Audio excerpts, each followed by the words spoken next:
نحمده ونصلي ونسلم على رسوله الكريم أما بعد فأعوذ بالله من الشيطان الرجيم بسم الله الرحمن الرحيم تلك من أنباء الغيب نوحيها إليك ما كنت تعلمها أنت ولا قومك من قبل هذا فاصبر إن العاقبة للمتقين صدق الله العظيم اللهم صل على سيدنا ومولانا محمد وعلى آل سيدنا وأصحاب سيدنا ومولانا محمد وبارك وسلم۔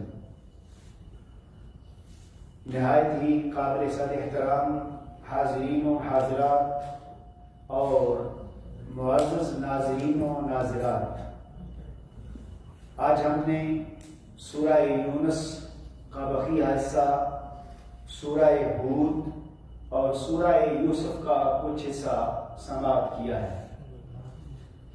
جو آیت کریمہ میں نے تلاوت کی ہے یہ سورہ ہود کی آیت نمبر 49 ہے۔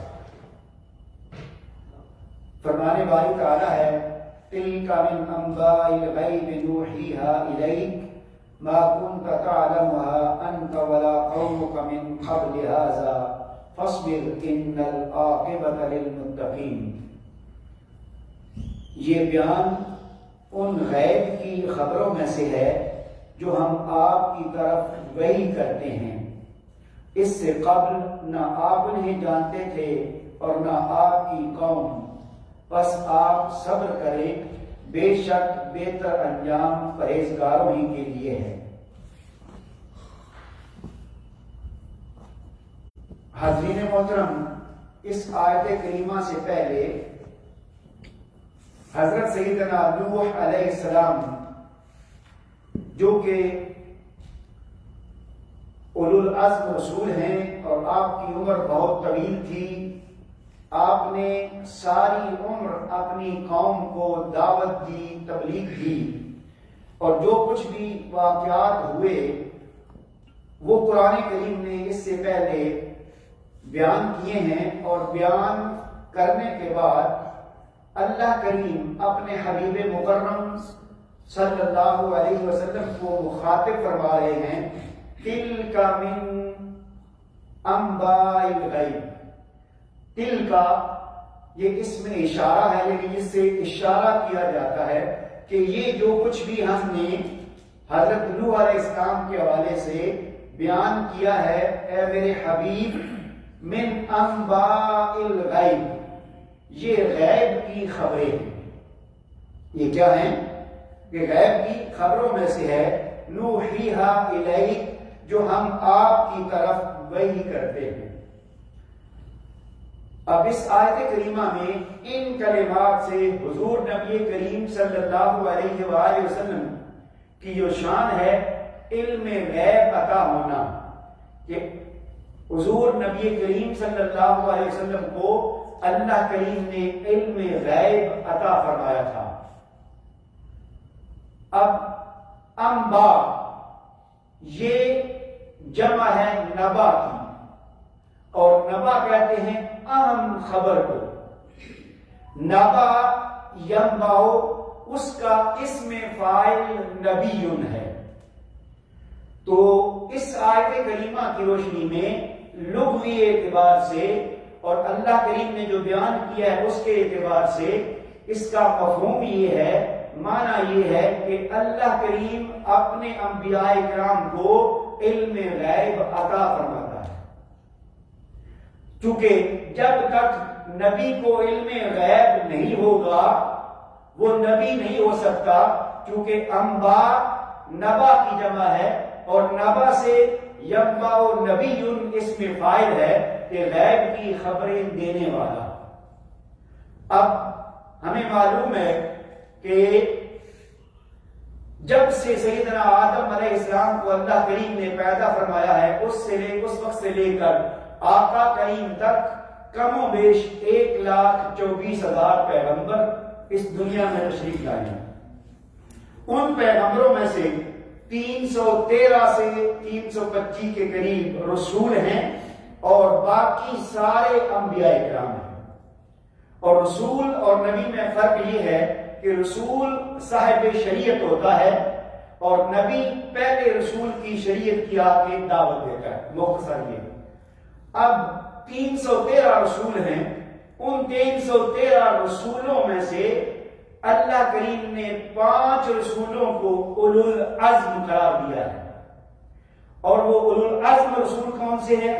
سیدنا نوح علیہ السلام، سیدنا ابراہیم علیہ السلام، سیدنا موسیٰ علیہ السلام، سیدنا عیسیٰ علیہ السلام، اور ہمارے آقا و مولا حضور نبی کریم صلی اللہ علیہ وآلہ وسلم۔ اب جس طرح پہلے تمام انبیاء و رسل کے تمام کمالات، تمام صفات حضور نبی کریم صلی اللہ علیہ وسلم کو اللہ کریم نے عطا فرمائی، اسی طرح جتنے بھی انبیاء کرام کو جو علم غیب عطا ہوا، اور آقا کریم چونکہ ہر نبی اور رسول سے افضل ہیں تو اللہ کریم نے اپنے حبیب کو سب سے بڑھ کر علم غیب عطا فرمایا۔ اب غیب کیا ہے؟ چونکہ بعض لوگ اس چیز کو تسلیم نہیں کرتے کہ آقا کریم کو استغفر اللہ معاذ اللہ یا انبیاء کو علم غیب نہیں ہے، میں کوئی حدیث پاک کوئی واقعہ نہیں بلکہ قرآن کریم سے جو آیت کریمہ ہے اس کی روشنی میں عرض کر رہا ہوں۔ اب دیکھ رہے ہیں کہ غیب کیا ہے؟ غیب مصدر ہے، اس سے مراد یہ ہے کہ ہر وہ چیز، غیب سے مراد ہر وہ چیز جو مخلوقات سے مخفی اور چھپی ہو وہ غیب ہے۔ وہ کیا ہے؟ جو مخلوقات سے چھپی ہو وہ غیب ہے، اور ہر جو چیز نظر سے غائب ہو اسے بھی غیب کہتے ہیں۔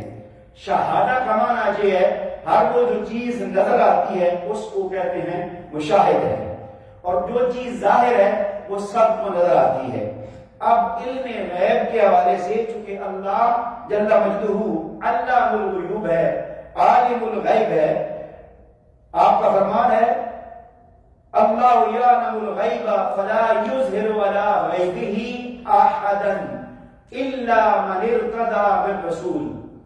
ان احباب کی یہ آیت کریمہ دلیل ہے کہ اللہ تعالیٰ کا فرمان ہے کہ اللہ غیب جانتا ہے، فلا یظہر علی غیبہ احدا، وہ اپنے غیب کو کسی پر ظاہر نہیں کرتا۔ فلا یظہر علی غیبہ احدا، وہ اپنے غیب کو کسی پر ظاہر نہیں کرتا۔ لیکن نادانوں آگے یہی آیت کریمہ پوری پڑھو، فرمایا الا من ارتضی بالرسول، ہاں اس کی شان تو یہ ہے کہ وہ اپنا غیب کسی پر ظاہر نہیں فرماتا مگر جو اس کے پسندیدہ رسول ہیں ان پر وہ ظاہر کرتا ہے۔ الا من ارتضی من رسول، جو اس کے پسندیدہ رسول ہیں ان کو جو چاہے وہ عطا فرما دیتا ہے۔ تو اسی طرح اللہ کریم نے یہ آقا کریم کو یہ ساری جو خبریں عطا فرمائی، جو بتایا، یہ سارا کچھ غیب ہے۔ اب پتہ ہونے کے باوجود بھی وہ چیزیں غیب ہیں۔ مثلا آقا کریم نے ہمیں اطلاع دی، ہمیں خبر دی کہ جنت ہے، دوزخ ہے، قیامت آئے گی، یہ آباد ہوں گے۔ اب ہم میں سے کوئی نہیں جانتا، کیونکہ غیب کی تعریف یہ ہے کہ وہ چیز جو انسان اپنے حواس خمسہ سے، اپنے حواس خمسہ سے، پانچوں حواس سے اور اپنی عقل کے ذریعے سے جس چیز کو محسوس نہ کر سکے وہ غیب ہے۔ تو یہ چیزیں جو آقا نے ہمیں بتائی ہیں ان کو ہم اپنی حواس سے محسوس نہیں کر سکتے، ہم اپنی عقل سے ان کو نہیں جان سکتے، لہذا آقا کریم نے ہمیں بتایا اور اللہ کریم نے ان کو مطلع فرمایا۔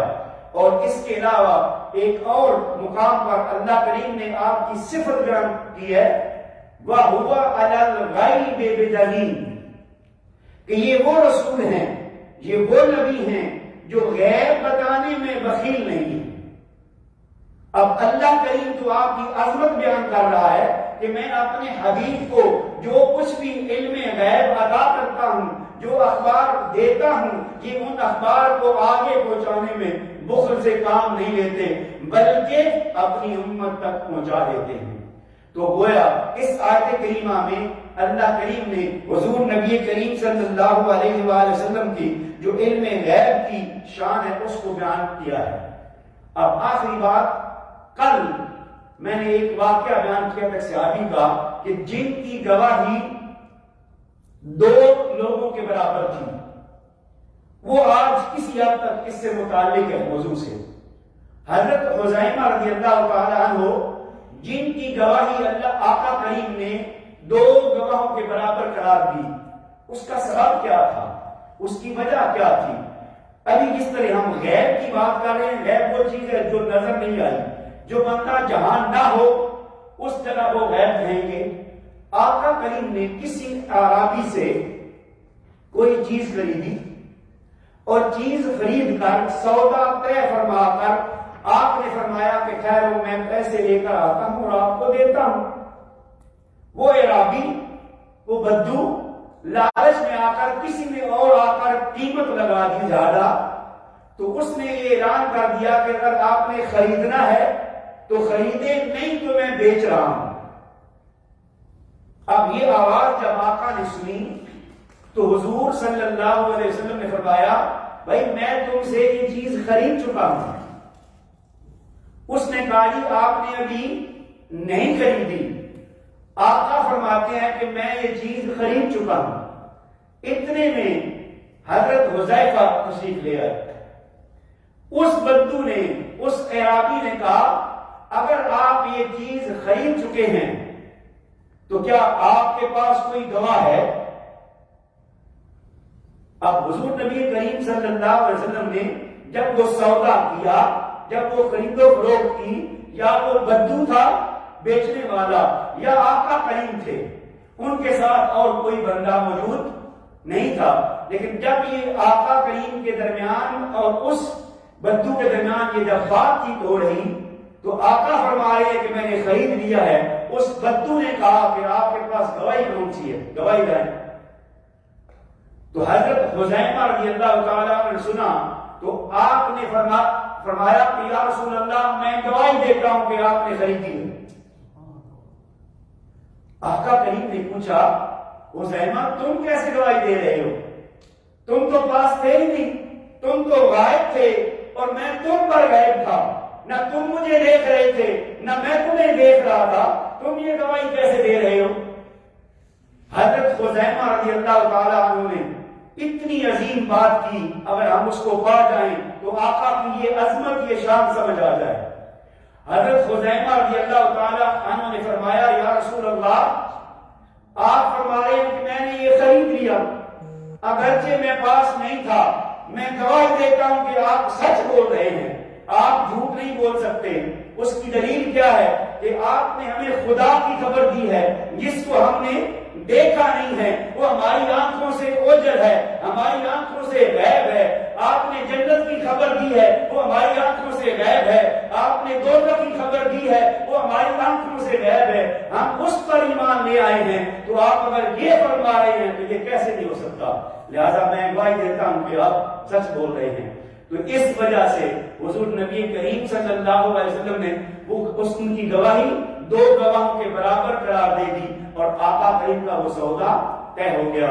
اللہ کریم سے دعا ہے کہ وہ ہمیں اپنے حبیب مکرم صلی اللہ علیہ وسلم کی عظمتیں اور رفعتیں سمجھنے کی توفیق عطا فرمائے۔ وما علینا الا البلاغ المبین۔ آمین۔